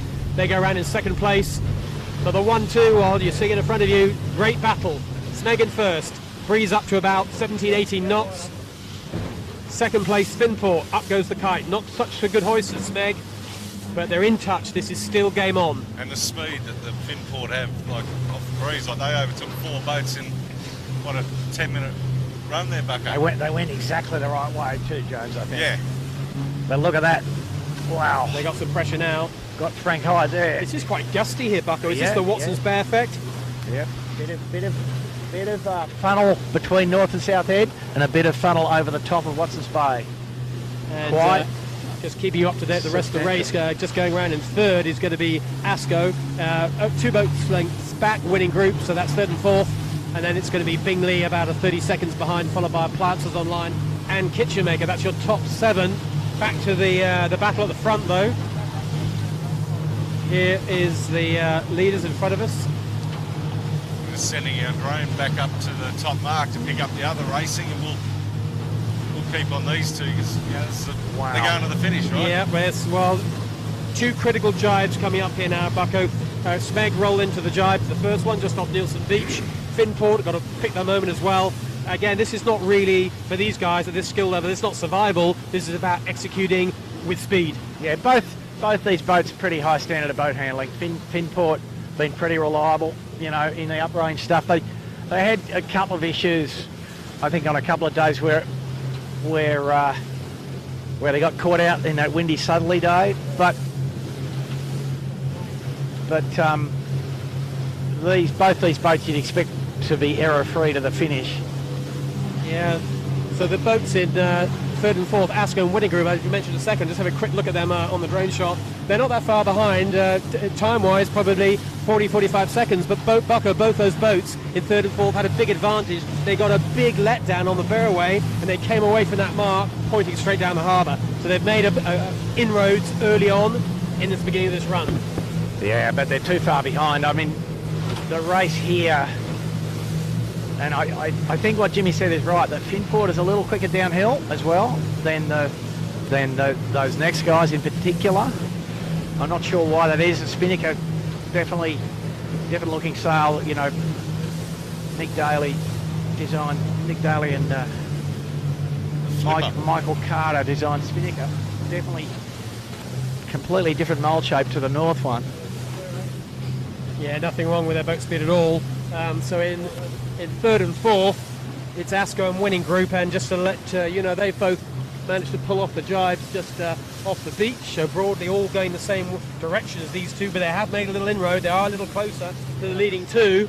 They're not threatening to do an overtake, but they've closed the gap a little bit. Smegs. So it's Asco in 3, it's Winning Group in 4. Anyway, back to our leaders. There is Finport just disappearing off shot to the right, but in front of us it's Smeg, hoping to find that elusive low ley line without getting caught up too close to Shark Island.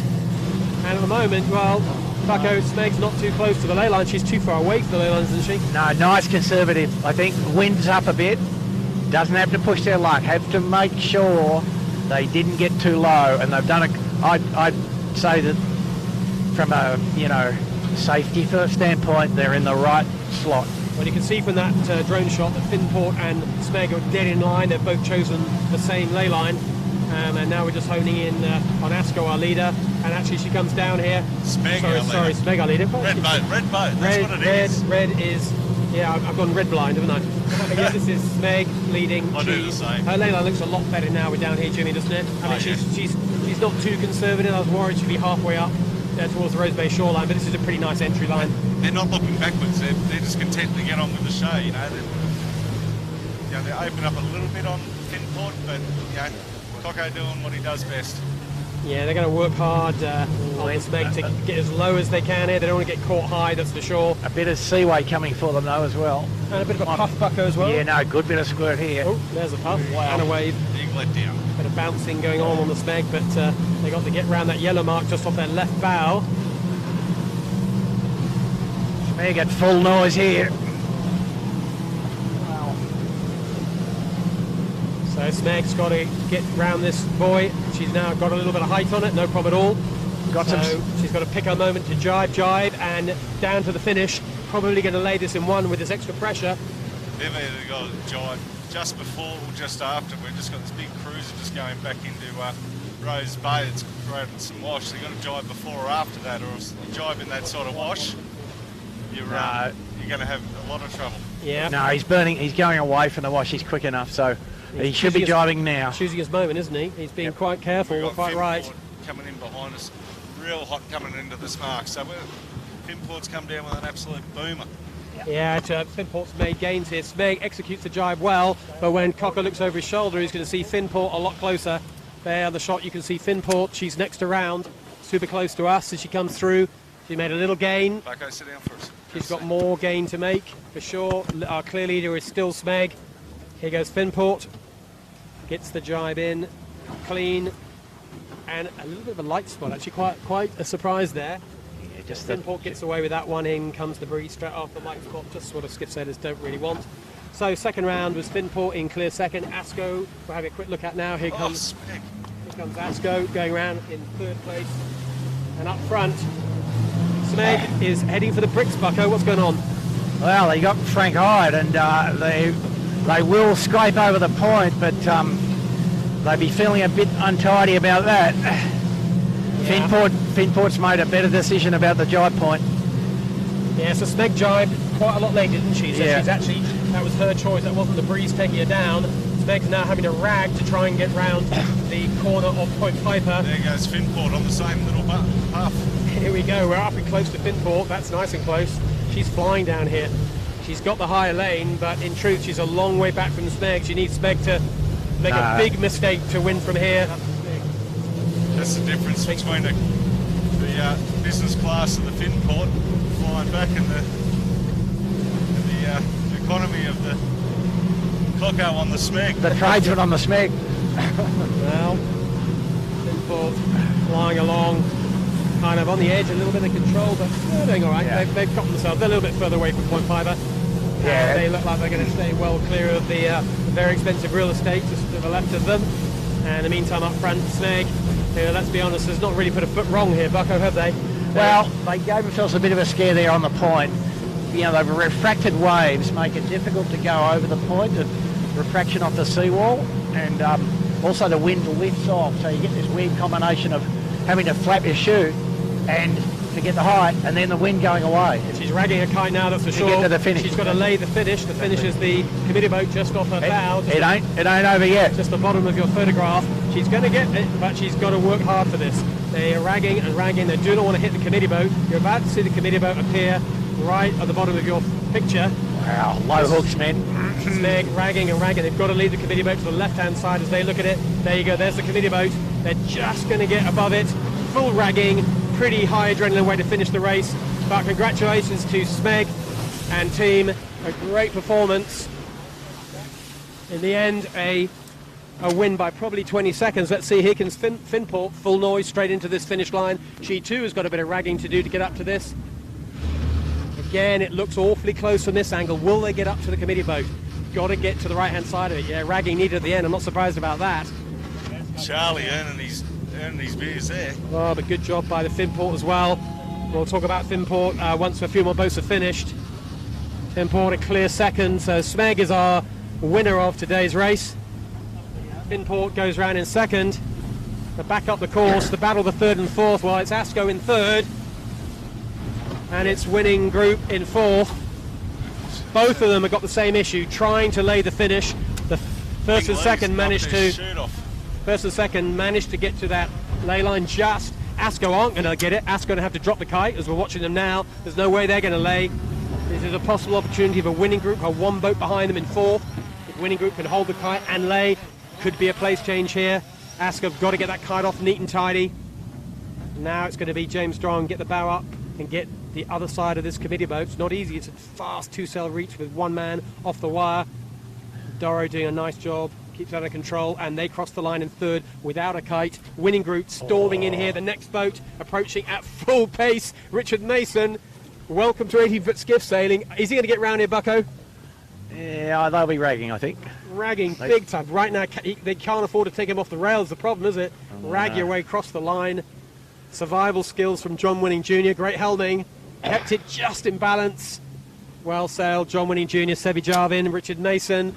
Great performance, good drama at the end. Bing Lee, mark off screen before. They had to drop their spinnaker. They're way down in the bay there. Look at these two. These are absolutely bow to bow, aren't they? Who's going to win this one? The Windward boat will win this one, mate. The Binger. The Binger goes bow down just a click and flies over, but but is the leeward boat going to get up to this? Doesn't make it easy, does it, to get up to this line if you're on appliances? Kurt in the bow of the appliances earning his money. Bingley flying in here, full pace, full noise. Good show, man. Great show. Great job. That's 5th place for Bingley, 6th place for appliances online. Some pretty good high quality sailing here. I think Brett will be pretty happy with that position. Yeah. Didn't start at the front of the fleet, did he? But he ended up somewhere near the front of it. Yeah, and Mark, the nor'easter a little easier obviously to handle than the compressed course subtly of last week, but none of the leaders, on the riding lever this week, as we would say. So yep, that was a big improvement over last week. And I don't think even the peloton's been in the tide. So any great degree. Yeah. Now let's just talk about Smeg, our winner of today's race. She came out of the start line in okay shape, but not special. But it was her hard dig into the point early that was her gainer, wasn't it? Yeah, and she led, and obviously, perhaps as we anticipated, Finport pretty fast from a fairly bad start to get to within. And if they could have had another crack at them on the left edge up the last beat, but they chose not to. But I guess for the Finport boys, their first time back from a little holiday, they'd be pretty happy with that. Absolutely. You've been out of the boat for 2 weeks and then you come back and you get a second, you've got to be happy. Yeah. Always, And you definitely put in the fastest last lap. Yeah. Fastest last lap in a half. You think back, Bucko, Mark, first top mark, the Keegan on the Finport, they rounded in 7th or 8th or something like that.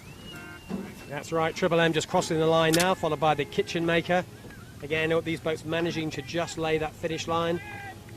Great positioning, I have to say, by our race team to put the finished boat just there, because it just makes a super skinny ley line, doesn't it? Couldn't put it in a more challenging position, but doable but challenging. Next, the rag and famish. Wow. Rag, full noise as well. And they were ragging to get over that point as well. Yeah, they're all struggling to get to it, but they are managing to get to it. Only one boat so far has had to drop the spinnaker to make it. And then the Master and Commander on the Yandu coming down behind the rag. Yeah, John winning. Rag goes for just a little safety rag at the end to make sure they can definitely get over that, over the finished boat. So there's Rag and Famish, and next in Yandu, John winning Senior. And sailing with Grant Rollison in the middle. I think he's a permanent fixture, isn't he, for the JJs now? Yeah, he's 100% signed up, him and Berger, and then today they got young Rory Hunter in the filling in. On the bow, yeah, nice job by Rory.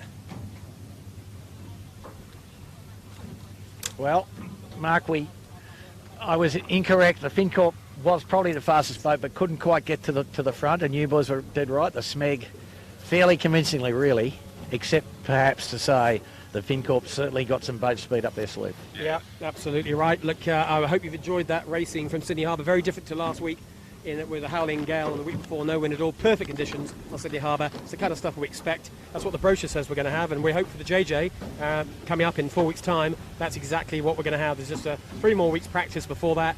However many sleeps that is, it's quite a few, but not too far to go. But thanks to everyone on board the Camera Cat today. Driving the drone is Dylan. Making sure that the drone comes down in one piece is Tara.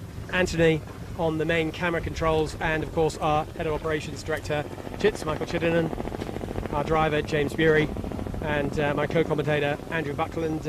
My name is Mark Healy. I've enjoyed today immensely. I'll be away next weekend, unfortunately, in the colds of the UK, but I'll be watching it on the live stream transmission.